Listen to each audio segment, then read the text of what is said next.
Os Exus na Quimbanda, eles atuam também na Umbanda? Essa pergunta é clássica. Lógico, eu recebo clássica, muito né? essa pergunta até mesmo no Instagram e tal. Muita Imagino. gente pergunta, até pela similaridade e até mesmo igualdade dos nomes. Sim. São nomenclaturas. Se você, por exemplo, for procurar um pouquinho sobre Exu dentro da questão da concepção da Umbanda, você vai encontrar pessoas até mesmo bem famosas falando de como seu Exu se afiniza a você, como que você se afiniza a esse Exu, como ele te escolhe. Esse tipo de coisa não acontece na Quimbanda, visto que nós trabalhamos com os báculos ancestrais. Esses ancestrais, eles já estão designados de alguma forma a estarem trabalhando com a gente de uma forma ou de outra. Não existe uma afinidade ou uma escolha. Você não tem um catálogo de Exu que você escolhe quem você quer. Ele já te acompanha do nascimento. Basicamente. A gente segue esse conceito, até porque na cultura banto não existe plano espiritual, plano material. Eles acreditam que tudo é uma grande esfera, tudo é um constante. Nós estamos vivenciando neste momento tudo, não existem essas dimensões. Então nós estamos ligados automaticamente com tudo, desde os nossos ancestrais, que morreram ontem, como a gente estava falando antes, até mesmo os mais antigos que assumem esse papel, né, de ancestrais ou baculus, que são aqueles que guiam realmente a gente, se a gente pode dizer assim. Então a gente está ligado o tempo todo com esses espíritos, porque para eles, para essa cultura não existe. Então, óbvio, a gente assumiu isso. Então não existe essa divisão. Já para a Umbanda tem essa diferença, onde se pega realmente um espírito específico, que se denomina tranca-ruas, capa preta, tiriri, e ele vai assumir a roupagem de guardião. E ele vai estar ali, como até a própria Tatá falou, de uma forma evolutiva junto com o médium, porque esse é um conceito espírita. Sim. Espírita kardecista. A evolução do espírito a partir do contato com a matéria, ou até mesmo das expiações que são propostas nessa matéria. E isso não ocorre com a Quimbanda. A gente, pelo menos, o que a gente professa, não. Então você tem ali durante a incorporação um atendimento, então você está se consultando com um ancestral que já tem a sua sabedoria fundamentada, que já tem todo o seu regimento para poder estar ali auxiliando aquela pessoa da forma que ela precisa. Então pode acontecer, momento de repente eu estar na Umbanda e eu manifestar um ancestral? Pode. Por que não? Não é proibido, é proibido, o Exu não vai, ele odeia a Umbanda. O morcego, por exemplo, não ia. Certo? Mas pode acontecer. Eu já vi casos de acontecer. No meu caso, trabalhei 10 anos com o tranca-ruas. Fez o que com o tranca-ruas? Jogou ele no lixo? Deu descarga? Não. Ele passa a compor a minha casa como segundo espírito, ou Exu de sala, que a gente chama. Sim. Então Mas ele ainda se apresenta. Ele tá ali como tranca-rua das 7 Encruzilhadas, com muito orgulho, meu amorzinho. E ele continua ali. E ele continua sendo o cara que atende, porque ele é muito mais dinâmico, ele é muito mais amado pelas meninas. Ele é um cara muito mais fácil do que o morcego. O morcego, ele não atende por opção dele. Ele é um pouquinho mais fechado nesse aspecto. Ele vem para abraçar os filhos e as filhas dele. Ele é um cara para estar presente em outro momento. Não é porque eu quis assim ou porque o Tatá quis assim. É porque o próprio espírito tem mente. Ele consegue imaginar, eu não quero fazer isso. Uhum. Então ele definiu, quem trabalha é Maria Mulambo tranca-ruas mais, e eu fico aqui só mandando só no chicotinho. Não é assim, gente, brincadeira. Mas assume essa questão de... Depois do já pensou? Não, gente, não tem chicote, pelo amor de Deus. Mas é uma forma de colocar ele como o maioral. Ele é o maioral naquele momento. Sim, entendi. Porque ele recebeu essa fagulha, porque ele nasceu diante de um outro Exu, que nasceu na frente de outro, que nasceu na frente de outro. Ou então não é que não existe o mesmo Exu, não é o mesmo. A diferença é que a gente está lidando com ancestrais. E ancestrais não vão, às vezes, aceitar as doutrinas da Umbanda. Porque são espíritos que precisam de energias que a Umbanda não oferece, como a própria sacralização ou imolação de sangue. A Umbanda não tem não professa. A Umbanda de hoje não professa esse tipo de coisa. Algumas fazem, mas fazem no privado. Né? Fazem no privado, que é a famosa Umbanda com faca. Que não tô condenando, gente. Mas ao real mesmo, ele vai requerer aquilo. Ele vai requerer um assentamento, coisa que a Umbanda não tem. A Umbanda tem firmeza. Ela bota um negócio ali, uma imagem, um negócio no alguidar e acende uma vela. Qualquer lugar você procurar na internet, você acha como fazer uma firmeza de tal Exu. Tem aí, gente, né? A gente tem o assentamento, que é realmente uma réplica do macro no micro. Então a gente tem essa pequena diferença também. Entendi. Né? Então não é proibido, pode acontecer? Pode, respondendo a pergunta, pode acontecer. de repente ele migrar pra Quimbanda e o Exu dele é um capa preta e continuar sendo. Né? Entendi. Pode O acontecer. que vai definir isso é se esse ancestral é o desperto na vida dessa pessoa. Pronto. Algumas pessoas têm o ancestral desperto Exatamente. e que elas vão pra Umbanda tranquilamente, até se submetem a muita coisa, Sim. tá? Tranquilo. E outros não. Pois bem. Outros, somente quando realmente você passa pra uma Quimbanda e passa por uma fundamentação, porque existem ritos para que a gente desperte essa ancestralidade, né? Não é simplesmente faz, né? Acabou. É bom a gente falar sobre isso, porque se você aí que tá assistindo tem um vazio lá dentro e que você não sabe o que é, você já foi para tudo quanto foi culto e não sabe, talvez isso seja sua ancestralidade, que ela precisa de equilíbrio. E que muitas vezes rituais dentro de algumas quimbandas, lembre, eu não posso generalizar. Eu não tô aqui para atacar nenhuma quimbanda, até porque os irmãos, querendo ou não, eles fazem o trabalho dele e dão resultado à sua comunidade. Mas eu não posso deixar de falar sobre a minha comunidade. E a minha comunidade a gente trabalha dessa forma. Sim. Então, nossa quimbanda lida com a ancestralidade, né? E lógico, eu não vou falar aqui os termos que daqui a pouco estão copiando e falando também na internet, né? Em off. Que é o que mais tem. Mas existem sim ancestrais que são malditos, que muitas vezes te prejudicam em sua vida. Existem muitas pessoas que precisam desse equilíbrio justamente para equalizar. E assim, a quimbanda ela faz isso. O problema é que algumas não estão fazendo, né? Eu vi aqui um comentário sobre essa questão do embranquecer da quimbanda. Eu não falo do embranquecer, eu falo do retirar a essência. É tirar justamente essa ancestralidade. Ancestralidade. Que você menciona. A quimbanda passou, tem quimbandas que você já não é. Veja só, o templo reino de Próculo, ele vem por isso. Porque todo mundo que olha pra mim fala, você é do Tata Caveira? Ah, Próculo, o demônio do sono de 48 horas, haha. E eu falo, não. Eu trabalho com esse demônio também. Existem algumas alianças, alguns pactos. Mas não, eu só botei justamente porque pra lhe pegar mesmo, que você é trouxa, eu te pegar. A real é essa, e eu poder te explicar. Então quando a pessoa pergunta, mas você disse que fala da ancestralidade e sua casa é reino de Próculo. Sim. É justamente pra você perguntar, Até Por tem quê, um, né? poder explicar. Até tem um Chamar atenção, adendo né? nisso, Uma gente. pescaria ali, né? Exato. Tem um adendo para que a gente, né, não encerre, né, mas assim, que a gente pontue essa questão ancestral de uma vez para ficar bem claro, para ninguém achar que é pai e mãe só. Quimbanda, ela nasce como um culto aqui. Aham. Quimbanda é um cargo sacerdotal dos povos banto, de alguns povos. Lembrando que são vários, né? A África não é um país como muita gente pensa, né? Então, porque é embaçado isso. Mas, então tem alguns povos que possuíam esses líderes chamados de quimbandas, nomeados de tatas quimbandas, ou somente quimbandas. E eles eram como pajés, como líderes das suas tribos. E eles que faziam, por exemplo, o vínculo com o rei, com o Manicongo, por exemplo, né? Então existiam 5, 10, 20 sacerdotes denominados como Tata Quimbanda. E eles se reuniam para fazer reuniões com esse rei para poder falar sobre seu povo, melhoria, desde guerra até saúde pública e coisas do tipo. Sim, era isso. Comunidade. Era o líder espiritual / comunitário daquele local.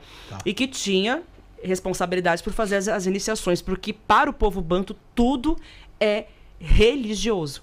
Desde o nascimento de uma criança até a concepção, até a menina quando entra na puberdade, o menino quando vai caçar, tudo pra eles é uma festa. Sim. É um momento de passagem, tudo pra eles tem um rito de passagem. Certo? Inclusive, povos africanos são assim. O menino fez 12 anos, vamos fazer aqui um procedimento pra ele se virar homem.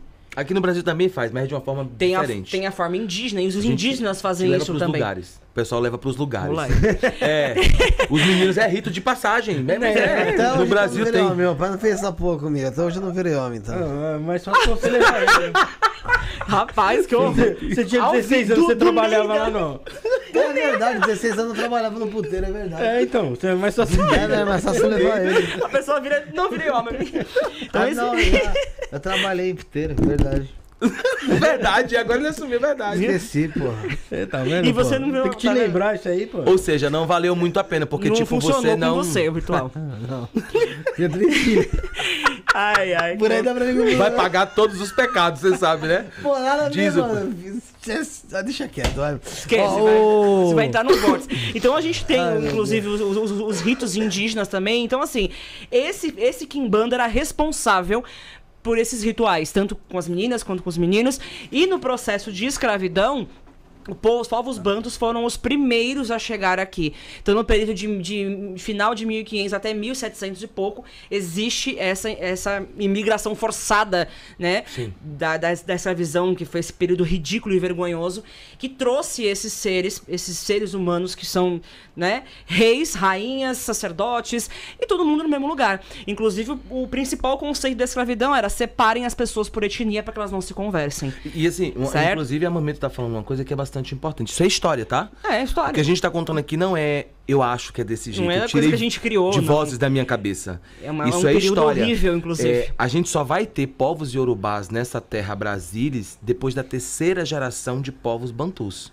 Que já em meados, final de 1700, começo de Então, 1800 isso é bom a gente deixar isso muito bem claro. Outra coisa, no final da o escravidão. pessoal fala que a quimbanda surgiu do candomblé. Isso é mentira. Essa é a prova histórica, porque esse culto aos baculus vem do povo banto.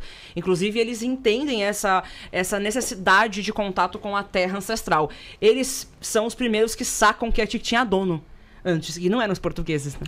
Eles sacaram isso.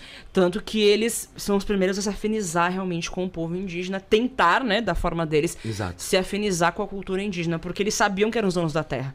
E eles sabiam que existiam ancestrais aqui que não tinha nada a ver com português. Eles sabiam que eram os indígenas, então existe essa cultura. E depois, obviamente, mesmo com a miscigenação, eles mantêm seus cultos. E aí, com a junção dos povos nagôs, que é o povo iorubá, que meio que começa a se criar o candomblé, e cada um vai fazer o seu papel. Em um dado momento, se separa esses sacerdotes ancestrais do culto ao candomblé. Em algum momento não se tem um... Ai, foi dia tal, gente. Não, o fato é que as pessoas elas não sabem, né? fazer uma timeline. Sim. A gente tem esse início de escravidão. Você quer café? Aceito. Quer café? A gente tem açúcar. A gente tem, primeiro, vamos organizar isso. A gente tem esse processo de escravidão, que é a colonização trazendo negros para o Brasil.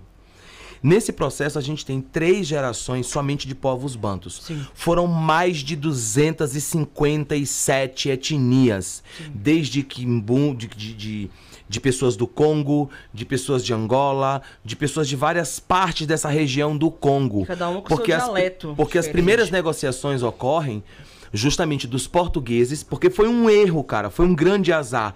Diogo Cão passa por ali próximo ao Reino do Congo, vê terras, desembarca, ludibria o Manicongo, o abençoado do Manicongo, né, que é um outro também pra gente amaldiçoar, coitadinho.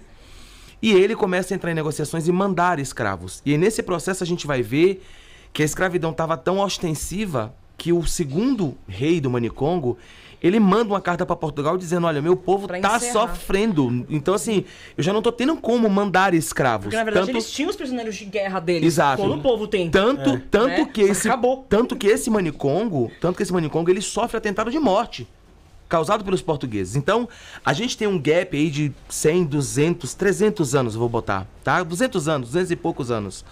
Aonde a gente tem esse povo sendo escravo. E não existe candomblé, nem umbanda e nem essa terminologia quimbanda. Mas esses cultos ancestrais, eles sempre existiram.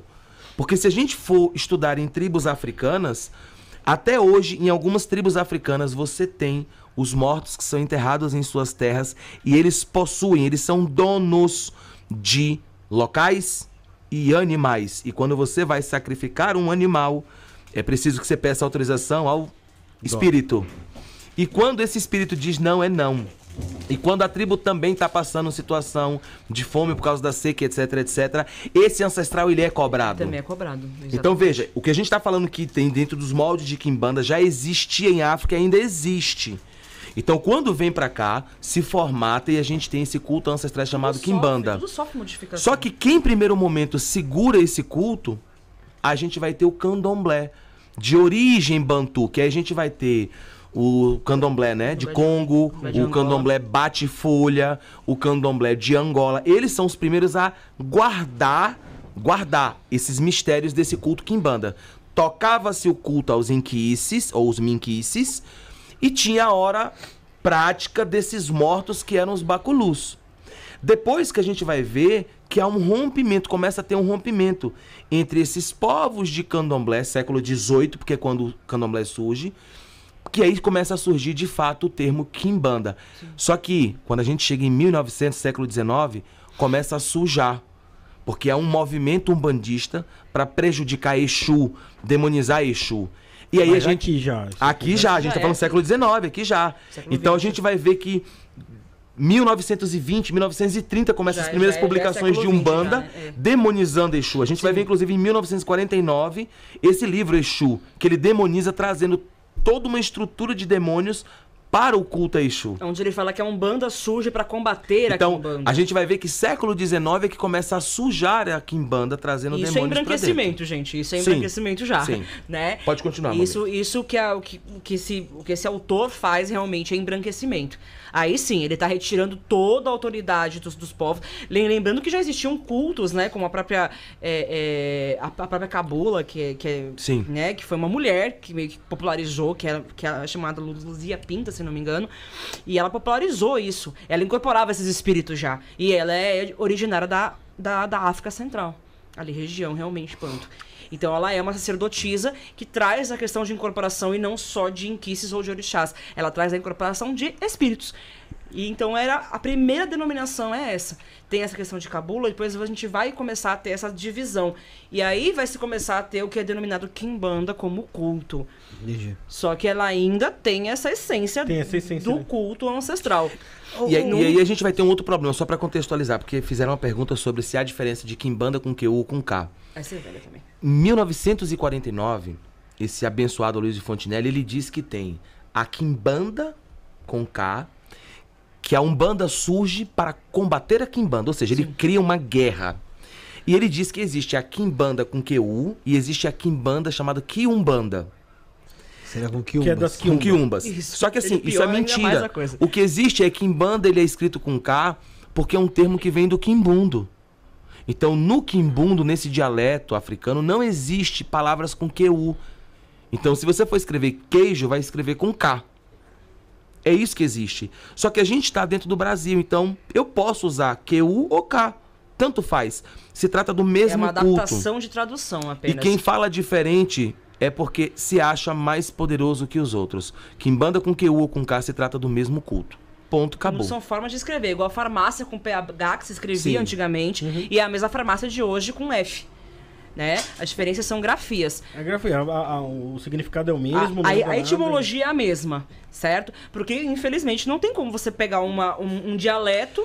Corrigindo aqui, Né? porque me corrigiram, né? É 1900, é realmente depois... século XX. século XX, Foi o que eu perdão, falei. tá? Eu A coloquei gente tá com séculos... 1900, você fica com 19 na 19, cabeça. exato, Você sempre vá. soma 9 com 1 dá 20. Perdão, assim, perdão. né? Obrigado pela correção, Gente, tá? brisa. O pior de tudo foi ninguém que me